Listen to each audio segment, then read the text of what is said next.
जम्मू काश्मीरच्या सीमावर्ती भागातील पर्यटन स्थळ बंद 48 पर्यटन स्थळ तात्पुरती बंद करण्याचा निर्णय भारतीय लष्कर पोलीस हाय अलर्टवर। भारताचा पाकिस्तानला आणखी एक धडका। पाकिस्तानी विमान कंपन्यांसाठी हवाई क्षेत्र बंद करण्याबाबत हालचाली। उच्चस्तरीय पातळीवर हवाई क्षेत्र बंद करण्याचा विचार सुरू। 3 दशकांपासून पाकिस्तानकडून दहशतवाद्यांना पाठिंबा आणि अर्थसहाय्य। पाकिस्तानी संरक्षण मंत्री ख्वाजा आसिफ यांची कबुली।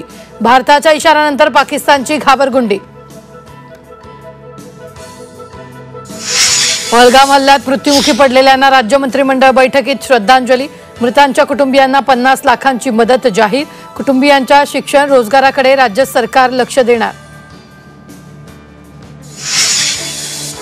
1 मे रोजी राष्ट्रवादीचा गौरवशाली महाराष्ट्र महोत्सव। माजी मुख्यमंत्री म्हणून शरद पवार उद्धव ठाकरेंना सन्मानित करणार। सुनील तटकरेंची माहिती।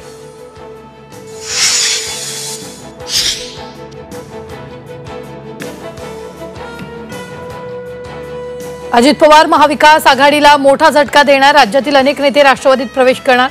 अनिल पाटलांचा खळबळजनक दावा। मराठा समाजाच्या मागण्या पूर्ण करा अन्यथा मोठा उठाव करणार। मनोज जरांगेंचा सरकारला इशारा। जरांगेंच्या उद्याच्या पत्रकार परिषदेकडे सगळ्यांचं लक्ष। लोणावळ्यात पर्यटकांच्या आरोग्याशी खेळ। सडक्या आंब्याचा ज्यूस तयार करतानाचा व्हिडिओ व्हायरल। मनसेनं ठोकलं ज्यूस सेंटरला टाळं। सोलापुरात धावत्या एसटी बसनं घेतला पेट। आगीत एसटी बस जळून खाक। सोलापूरच्या बोरामणी गावाजवळील घटना।